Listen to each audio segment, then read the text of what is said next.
Olá, gente querida! Hoje é segunda-feira, dia 25 de julho. A igreja celebra a festa de São Tiago, o Maior. Tiago, filho de Zebedeu. E o texto do Santo Evangelho é de Mateus 20, de 20 a 28. Naquele tempo, a mãe dos filhos de Zebedeu aproximou-se de Jesus com seus filhos e ajoelhou-se com a intenção de fazer um pedido. Jesus perguntou: "O que tu queres?" Ela respondeu: "Manda que estes meus 2 filhos se sentem no teu reino, um à tua direita e outro à tua esquerda." Jesus então respondeu-lhes: "Não sabeis o que estáis pedindo. Por acaso podeis beber o cálice que eu vou beber?" Eles responderam: "Podemos." Então Jesus lhes disse: "De fato, vós bebereis do meu cálice, mas não depende de mim conceder o lugar à minha direita ou à minha esquerda. Meu Pai é quem dará esses lugares àqueles para os quais ele os preparou." Quando os outros 10 discípulos ouviram isso, ficaram irritados contra os 2 irmãos. Jesus, porém, chamou-os e disse: "Vós sabeis que os chefes das nações têm poder sobre elas, e os grandes as oprimem. Entre vós não deverá ser assim. Quem quiser tornar-se grande, torne-se vosso servidor. Quem quiser ser o primeiro, seja vosso servo. Pois o Filho do Homem não veio para ser servido, mas para servir e para dar a sua vida como resgate em favor de muitos." Palavra da salvação. Glória a vós, Senhor. Minhas irmãs e meus irmãos, Tiago é o irmão de João. Os 2 são filhos de Zebedeu e Jesus colocou um nome, um apelido neles, Boanerges, que significa filhos do trovão. Eles eram, juntamente com o pai Zebedeu, sócios de André e de Pedro, numa espécie de pequena empresa de pescaria no Mar da Galileia. Muito provavelmente o nome da mãe deles é Salomé. Isso nós encontramos em Mateus 27, 56 e em Marcos 15, 40. Ele é chamado de Tiago o Maior, exatamente para diferenciá-lo de Tiago, filho de Alfeu. Nos evangelhos, juntamente com Pedro e João, ele participa de momentos muito importantes do ministério de Jesus.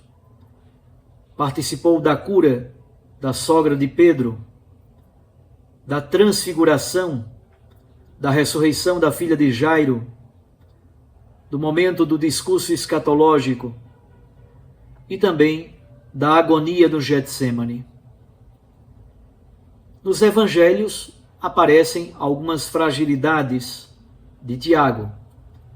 A primeira é esta que está no texto de hoje. Ele, juntamente com o outro irmão, eles brigam pelos primeiros lugares. Em Marcos 10, 35 também aparece. E no episódio do povoado dos samaritanos, eles querem mandar fogo do céu contra os samaritanos que não acolheram bem Jesus.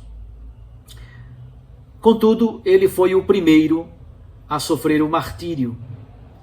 Em Atos 12, versículo 2, aparece a informação que no tempo do rei Herodes Agripa I, no ano 44, possivelmente, Tiago sofreu o martírio.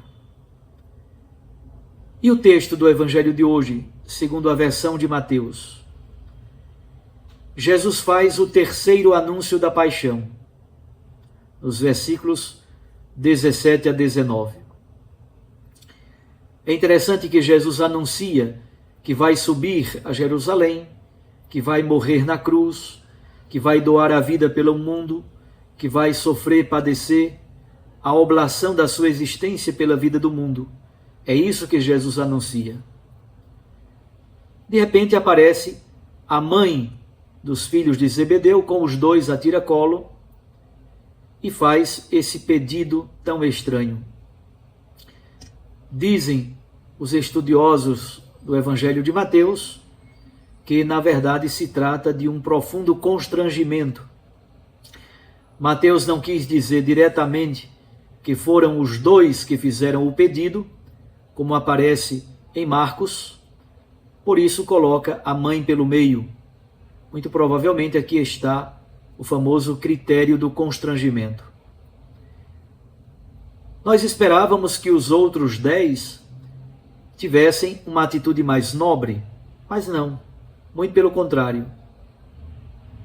No versículo 24, aparece a reação dos 10 que ficam irados, enciumados com Tiago e João. É a ocasião, então, para Jesus fazer uma bela catequese sobre o poder. Jesus reflete sobre o poder humano, o poder político. Os governantes oprimem as nações, os grandes, os nobres, exercem o poder de modo autoritário. Entre vós, isto é, entre os discípulos de Jesus, entre nós, os cristãos, não deve ser assim. Na lógica de poder de Jesus, o grande, na verdade, se torna servo, servidor de todos. O primeiro, na verdade, deve se tornar o último de todos e o servidor de todos. Por quê? Porque ele, Jesus, o Filho do Homem, não veio para ser servido. Ele veio para servir. Ele veio para doar a vida. Ele doou a vida em resgate pela humanidade. Então percebam que Jesus nos ajuda a compreender essa lógica nova do poder que nasce da sua oblação na cruz. Esse critério que Jesus dá é muito interessante para refletirmos sobre as relações de poder na família, nos ambientes de trabalho, na política partidária e também nos ambientes de igreja. Se nós quisermos a lógica do poder, que é a lógica do poder de Jesus, essa lógica do poder deve nascer necessariamente da cruz, da oblação da vida, do serviço, da entrega, da doação de si. Como é difícil, na verdade, meus irmãos, minhas irmãs, ter essa lógica que provém da cruz de Cristo.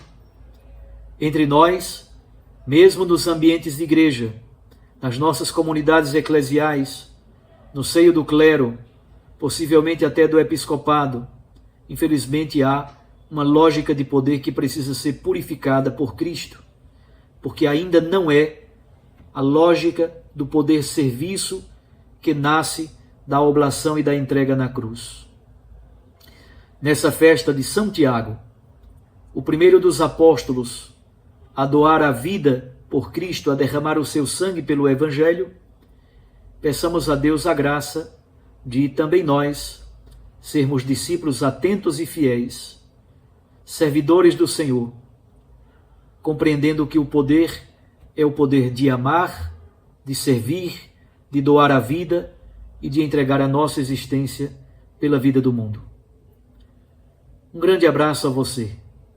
Fique com Deus e com sua Mãe Maria Santíssima.